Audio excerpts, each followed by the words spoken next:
realized, and he just never had the maturity to like tell you up front. Have you ever wondered what turns a guy on? Huh. Okay. Interesting.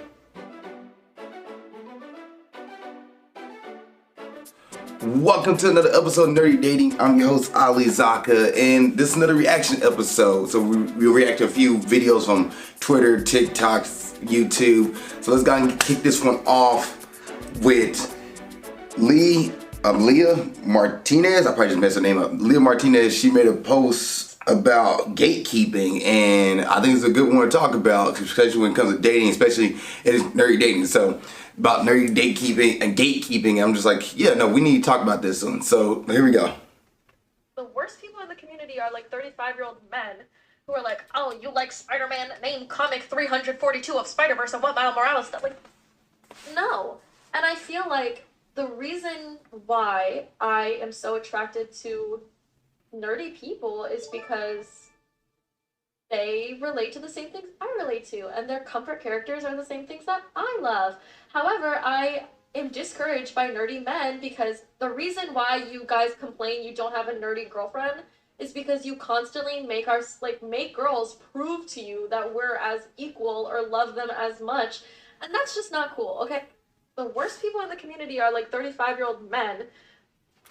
And she's right. That's not cool. That's not cool at all to gatekeep, be like, oh, so you're a fan of Naruto. What happened on Naruto episode 37? Or what happened in the, I'm about to say reference Bleach, but the Shinobi War, which I hadn't actually seen all Shippuden, so come at me. But like, if you do that to somebody who genuinely interested, like, into nerdom stuff and nerdy stuff, and you constantly question their fandom, it's like, what are you doing? Like, one, you're not putting yourself in a good light. Y'all's not putting the fact that people who are into nerdy things into a good light. You're just constantly, like, badgering somebody. So you're out here gatekeeping. Don't do that, because you end up hurting yourself in the long run. If somebody genuinely interested in something, then, like, you can open up and have a conversation. Maybe they just got into it. Maybe they love wearing the outfit or the clothes. So they just got into it, but they're not, 100% all in. For example, like Game of Thrones. I'm a Game of Thrones fan, but I've not read any of the books. So somebody started hitting me, well, you read chapter, 38 in book 3. I'll be like, I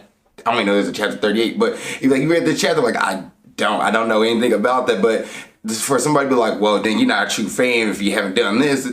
It's not a good look. So you're out here gatekeeping. Don't gatekeep somebody. Like, I have an example of myself. I was wearing a Star Wars shirt, and I went to the gas station, and the guy looked at me, and he was like, all right, I'm about to go ahead and gatekeep real quick. And I was like, all right, here we go. He's like, what's the name of that character on your shirt? It's Grogu. I'm like, it's Baby Yoda.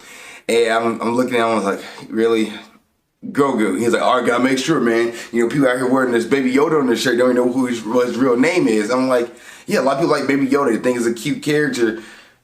Also, majority of people who like Baby Yoda probably don't know his actual name because maybe not got through it, or majority of people have got through it, or there's a handful of people who haven't got that far. I was gonna say majority, but there's a handful of people who haven't got that far into Mandalorian, or have looked up Baby Yoda's name, but they see the memes, they see Baby Yoda everywhere, they see the shirts and everything, they think it's a cute character, and there you go. Versus like gatekeeping somebody, well, I was the wrong person, but like, man, every time I wear this shirt, I guess I'm just not a Star Wars fan and get discouraged by that. So don't gatekeep at all. You see somebody, and they have what your nerdom is. Doesn't matter what your nerdom is. If you see somebody that's into something and they're wearing it on their shirt or they're wearing their shoes or hat, whatever the case may be, don't be the person to be like, oh, have you read this version, or have you done this? How far have you got? Like, don't question it. Just like, hey, nice shirt, or enjoy Naruto, you enjoy Naruto too, or nice shirt, you like One Piece, I like One Piece as well. Like, who's your favorite character? Those conversations you can have versus like, oh, you haven't finished the Marineford arc in One Piece? Not a true fan. Oh, you haven't finished Skype in One Piece? Not a true fan. Oh, you haven't got past, season 1 of Power Rangers? Not a true fan. You haven't watched Powerpuff Girls? Not a real Cartoon Network fan. Like, so don't do that to somebody. Do not gatekeep. That's just a horrible way, a horrible experience for people. Don't do that to people. It's not cool. So if you're somebody out there gatekeeping, check yourself. Let people enjoy what they want to enjoy. Let them have a good time and spark a conversation that's good to go. But don't be like, well, they have to be this specific and this minute on this fact to be a true fan of something. You can be a fan of something and just be the baseline. I like watching the movies. So that's my first reaction to that. She's not wrong. Like, and if guys out there, and this is nerdy dating, if guys out there gatekeeping, and none of the guys too, women, if they're out there gatekeeping, be like, well, they haven't got this far in this thing, then they're not a true fan. They haven't watched Star Wars 7, 8, and 9 all the way through, or they enjoy 7, 8, 9, they're not a true fan. If you're somebody who's like that, cut it out. It's not helping out anybody, and it's actually hurting yourself. So there's no need to be gatekeeping and preventing somebody else from enjoying something that they are genuinely interested in. They want to get know more about it because it's something that grabbed their interest and they're piqued and they're excited about it, but they just also haven't fully died in. Everybody started somewhere. Everybody started somewhere. And remember when you first started watching whatever it is that you nerdy about, whatever it is you geek out about, wherever you started playing, remember how you was day one. If somebody came up to you and be like, Kingdom Hearts fan? Oh, you haven't played Kingdom Hearts Chamber of Memories? Not you fan. Like, you'd be like, what the? Why? So don't gatekeep. It's not a good thing. And I agree with her. That's my rant on that.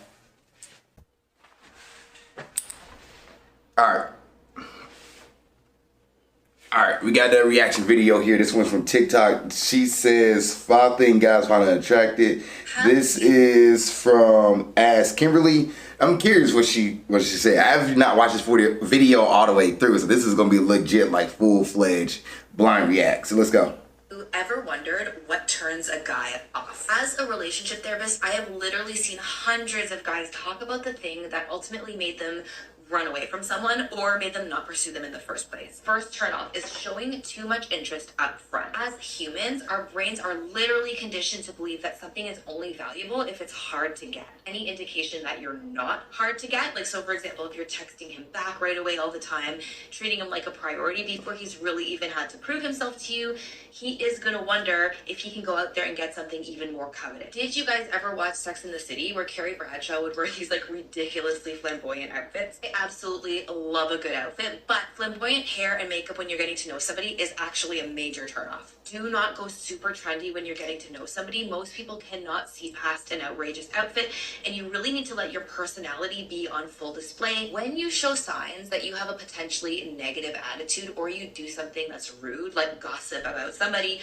or be rude to a server, guys hate this because they know that if they see you be rude to other people, you're eventually going to be negative and rude to them. Excessive neediness. Now, if someone you're seeing, you should never need them. They're not there to validate your existence. Do not let that fear of like losing them influence how often you're reaching out, because you might end up scaring them away. Instead, just focus on getting to know them. You're not going to give off as many like needy vibes. The one I hear most often, and this is the one you should really not take personally, is that he just felt like it wasn't a match. Like he wasn't attracted to you. He just felt like it was awkward or something, or he felt like you're living very different lives and he just never had the maturity to like tell you up front. Have you ever wondered what turns a guy up?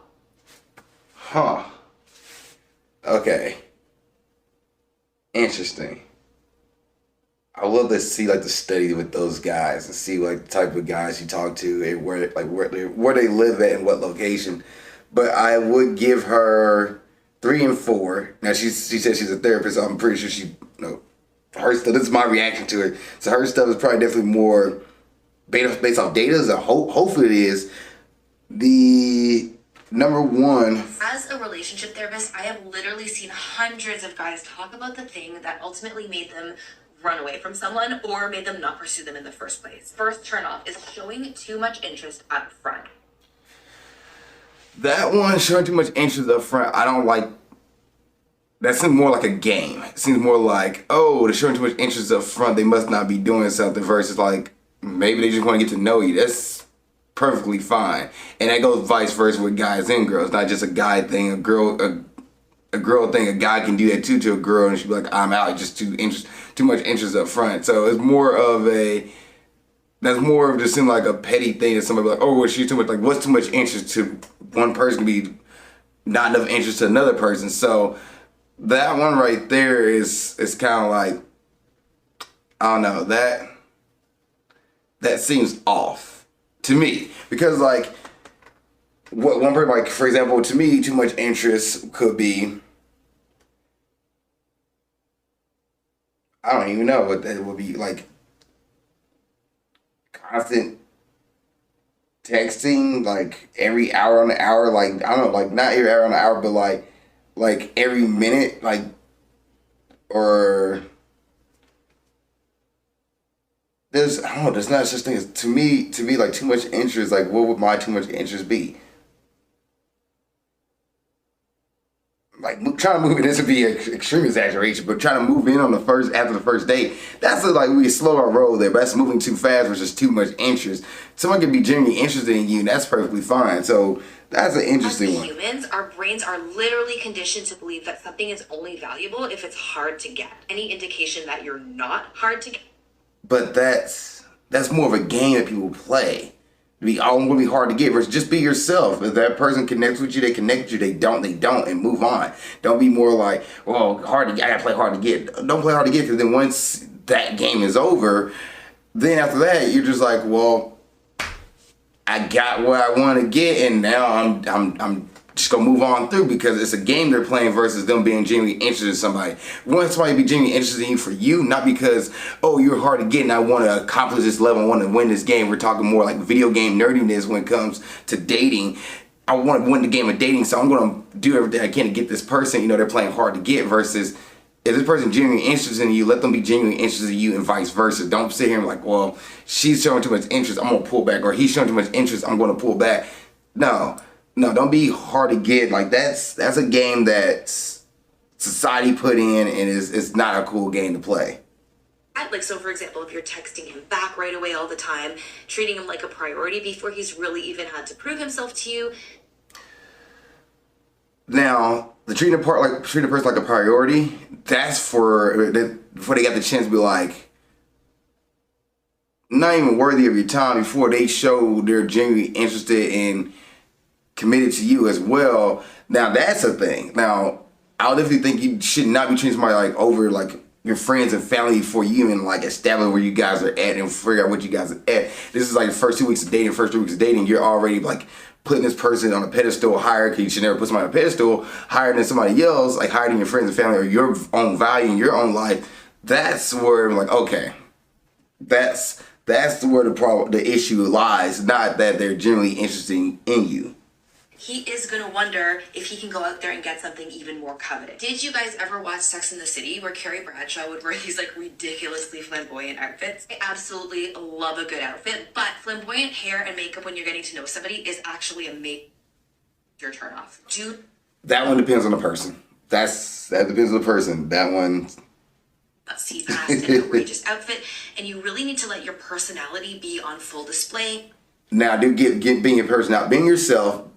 Being yourself is where you want to go, and just show your personality. But being like depending on what you look like or dress like, that's more of a personal issue, not you. So, but be yourself. Have your personality shine. Be who you are. Yes, you want to go that route. When you show signs that you have a potentially negative attitude, or you do something negative attitude for anybody, that's. The fact you're being negative in general, that's a turn off. I'll give you that one. I feel like for guy and girl, that's a turn off all around. About somebody, or be rude to a server. Guys hate this, because they know that if they see you be rude to other people, you're eventually going to be negative and rude to them. Excessive neediness. Now, if someone you're seeing, you should never need them. They're not there to validate your existence. Do not let that fear. That's a good one. That one's good. I don't got anything to add to that one. Them influence how often you're reaching out, because you might end up scaring them away. Instead, just focus on getting to know them. You're not going to give off as many like needy vibes. The one I hear most often, and this is the one you should really not take personally, is that he just felt like it wasn't a match. Like he wasn't a guy and girl. That's for anybody. It's more a general situation. But yeah, I give her 3 and 4, and 5 is. That's more of a general thing, not just all guys. Guy find this unattractive. That's for anybody. So this video right here is from Robo 10. He's talking about dating in 2022, and I have not fully watched this whole video, but I'm about to give it a shot now. So let's go. Remember a time back in the day when dating was, hey, I like you, you like me, let's give this shit a go, because Nowadays, it's fucking exhausting. Why? Great question to literally nobody that asked me that, but let's talk about it. Nowadays, we gotta play this ridiculous game that I don't even think people want to play, but we have to play. It's the game that if I'm interested, I can't act interested, because if I'm coming off as too interested, then you're no longer gonna be interested. So now for me to get you engaged, I have to be playfully condescending, purposely unattentive, and readily unavailable, because ladies, if I'm too nice, that's ugh, right? But if I'm too much of an asshole, well, nobody likes an asshole. So I gotta find that in between. And here's the thing, it's different with every woman on the planet. I already need a nap. Also, what the hell does my sign have to do with us? I just wanted to get sushi, not dissect the fact that I was born in June, which, by the way, I had zero control over. And my favorite part is when the older generation goes, when are you gonna settle down? I don't know, Bill, okay? It's not 1974 anymore, okay? You competed with literally one guy in your town named Joe. I'm competing with every Joe named Joe on her phone right here. And in addition to that, there's usually an ex that doesn't seem to go away, baggage too heavy to carry, and skeletons in closets that weren't your fault, but you gotta deal with. So, this video is sponsored by our good friends. It's not, but it'd be really cool, really cool if it was. You know, Tito's DMs are open, and I'm gonna finish your lovely product, okay? Have a great night. Anybody ever tried that with I don't have anything else to say. He pretty much said everything that I just spoke about in the last video about, like, and I would say that, yes, there's more options out there. So people like, it's more options make it harder to date somebody today. I don't think that's true. I don't think it makes it harder to date. I just think having more options just being like, you're not willing to put up with more bull crap from somebody who's not giving you, like, who's not respecting you, or who don't really, like, understand where you vibe with somebody easier, because, you know, there's more ways to meet somebody who's in your interest field. Like, there are a lot of women I know who loves puppies and love dogs, and they will talk about their dogs and puppies all the time. And it's easier for that lady to meet another guy, a dog guy, or another person who also has the same investment in dogs and puppies, than it is, I would say, you know, 15, no, I don't want to say that, like 30 years ago at this point. Because, like, when you get on dating app, somebody have dogs in their bio, then like, okay, at least this person's a dog person, at least I can have an opportunity to match with somebody. Also, like, you can go with more travel, so that we can go to other areas. Really, it's more convenient to go places too. So, like, if you go to a dog park here, you also can go to a dog park, you know, on the other side of the city or another town, where the case would be, and meet somebody with a dog. So it's easier to find common interests today than it was, I would say, 30 years ago. So, and I get the part where he was like, yo, yeah, back in the day, like, you had to compete against, like, and you should say dating is competing, but at the same time, you think about it, you had to, like, it was me or him, like, or me or her, like, you pretty compete with other people. Like, it's a smaller town, but the more the world gets bigger, the more like internet grows, like that, the more you can meet somebody. If I really wanted to, I can meet somebody in London right now and have a full-fledged conversation, and have a long-term relationship, not long-term, but a long-distance relationship if I really wanted to, just based fact over the internet connection, versus years ago, a decade ago, or not even a decade, because I feel like it's 2022, it's not 2000 anymore, like 30, 40 years ago, 50 years ago, that's probably a lot harder to do, to meet somebody in London and stay in contact with them, versus today, I just hop on Facebook or hop on Instagram, hop on TikTok, and message the person that I want to have a conversation with. So I do give him that. It's just a funny reaction there. So yeah, I like that video. That was interesting. All right, so this last video right here is from Matthew Hussey. He's a dating advice coach. He's been around for decades. And this video, which I didn't think Matthew would be that kind of guy to do this, but apparently he is.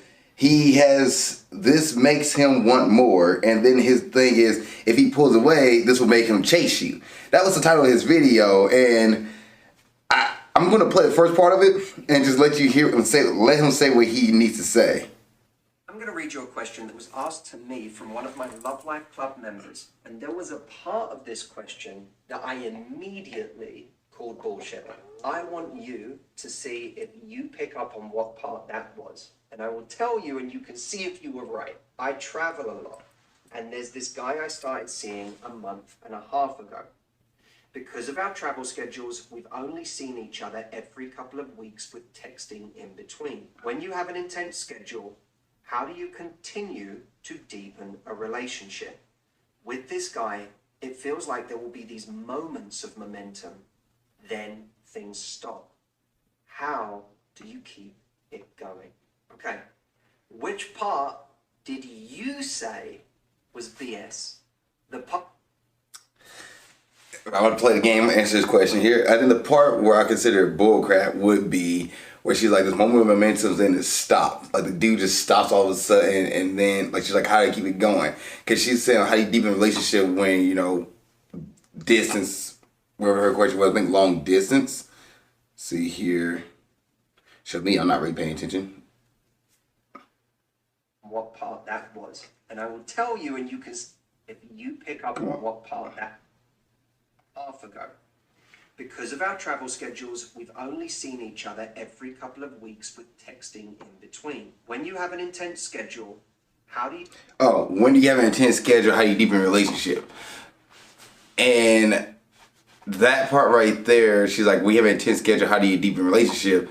I would say, like, you can definitely deepen with an intense schedule. The schedule's not stopping you, so don't make that be the excuse. How do you keep it going? Okay. Which part did you say was BS? The part that I called out was when she said, when you have an intense schedule. He's an intense schedule. How do you continue to deepen a relationship? Here's what I said to her in the moment. Is that really what you think? Do you really feel like right now the relationship isn't progressing because you have such an intense schedule? And she looked at me and started smiling. I said, let me ask you this. Could you text him more? Would you like to? Look, I get it. I get exactly where this woman is. She's 3 dates in with a guy. She's a month and a half into knowing him. And that naturally feels, especially in a world that feels so casual all the time about dating, that feels like a time where we're not entitled to make our demands. We don't want to come on too strong. We don't want to scare someone off.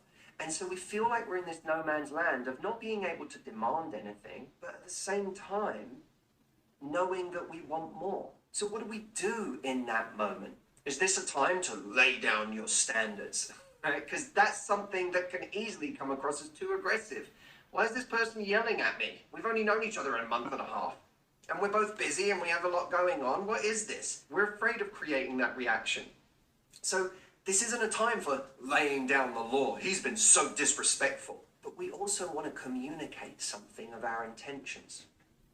Well, I believe that a wonderful gateway to conversations about what we want, standards, boundaries down the line, is vulnerability today about how we feel. Let me give you an example, because I always believe that I can give you all of the psychology in a minute. The whole point of this is that it's coming from a place of just, there's a pureness to it. It's just vulnerability. I'm just sharing, bravely I should add, something that I feel. I'm a little disappointed I didn't hear from you. What this does is it immediately changes someone's perception of you from 2 dimensions to 3 dimensions. You become human. You're not just some thing to be experienced for someone's enjoyment when they want to reappear. You're someone with feelings and things that you would like in life, and you're affected by things. So now someone sees you in your humanity, and they get to decide how to respond to that. Now, they may want to progress things with you, or they may not. But what they can't do is pretend your humanity doesn't exist. Vulnerability is like a beautiful loophole at a time where you don't feel entitled to make demands of somebody. And of course, the fact that you've expressed a vulnerability means that later down the line, you've paved the way for a more honest conversation if the sporadic communication continues. And that's what this message does. It makes you more likely to be taken seriously for a real relationship. It makes it harder for someone to pretend that their actions are having no effect. And it allows you to Own your needs and where you actually are in your life, which is not in the same place as this person whom... Alright, so I'm gonna end it there. This video is a 9-minute video. I'll put the link in the bio of this, a description of this video. But Matthew talks about, his video says if he pulls away, this will make him chase you. In reality, it's not about somebody chasing somebody, it's about you standing up to what your standards and who you are. He talks about being vulnerable and saying like, hey, you know, it was cool that we didn't, been talking to each other, but I haven't talked to you all weekend. We talked this weekend. I'm just kind of disappointed. Where are you? Like, he just pretty much called out the elephant in the room. If you want to see somebody, say, hey, let's make a plan, let's make a time. But if you don't, that person doesn't reciprocate that back, then you're like, hey, just want to let you know, I was looking forward to reaching out to you, looking forward to talking to you. What happened? And that simple question, what happened, he's saying makes that guy think that like, oh, I should probably make a decision over whether I want to keep moving with this person or not. But this is not making that person chase you. He said to make somebody chase you, and this is what he is not saying. Matthew talking about just being vulnerable and being upfront with what you want, living up to your standard, and find out like don't take anything less than that. If you want somebody to communicate with you more and want somebody to hang out with you, and you want to reach out to them and they don't reciprocate that back, then that gives you a sign like maybe this person's not the one for me. And that person has the option to either reach back and say, hey, no, sorry, no, this was going on. Let's make a plan. Let's do something. Let's make a date and let's move this forward. Just being vulnerable up front versus like, oh, should I call the elephant in the room? Should I not call the elephant in the room? No, go ahead and call the elephant in the room. See what's going on. It also gives you a better idea of whether or not you want to keep investing in this person or keep talking to this person or keep seeing where things can go. If that person is not doing the same, not reciprocating it back, just call out the elephant in the room. So it's not really about making somebody chase you. It's more about being upfront and vulnerable within dating and just being like, hey, we went on 3 dates. We're gonna go on a 4th date. We normally talk on the weekend. We only have something planned a weekend or a couple or sometime this week. We have something planning. There's nothing going on. Now, this is also another person too who's reaching out to say, hey, I want to see you this weekend. Let's go get coffee. Let's go get drinks. Let's go to a movie. Let's go to dinner. Let's go to an arcade bar. Let's go to mini golf. Let's go and the person who reached out can also say, hey, let's go do something. And that person like, okay, I'm down. Or if not, they're not. Like either or vice versa. So I like what his message was in the video. I don't like how he went about getting that message out with a little clickbait there. But that's my thoughts on his video there. And that's pretty much my thoughts on this week's episode of Nerdy Dating, Snub Reaction Video. If you've seen some of these clips or you listen to these clips, what do you think? What do you think about some of the things that was said in this video? Please put in the comment section below. Also, if you have a question for Nerdy Dating, email alizakkanerdydating@gmail.com. That's alizakkanerdydating@gmail.com. And you can email me your question. I'll answer on the show. If not, you can put the question in the comment section below. Or you can DM me or Facebook message me, however way you want to go about doing that. But we'll get the question out there and I will go ahead and answer on the show. So thank you guys for watching this episode of Nerdy Dating. I appreciate y'all and keep being awesome. Thank you for watching this episode of Nerdy Dating. I really appreciate it. If there's another episode you want to watch, you can look at it right there. If you want to subscribe to the page and watch more content, it's down here. Also, you have a question about dating you want to put in the comment section, go ahead and do it. Or you can send me your dating question to my email of alizakkanerdydating@gmail.com. That's alizakkanerdydating@gmail.com. And I will answer your question on the next episode of Nerdy Dating. Thank you so much for watching the show. I appreciate you and keep being awesome.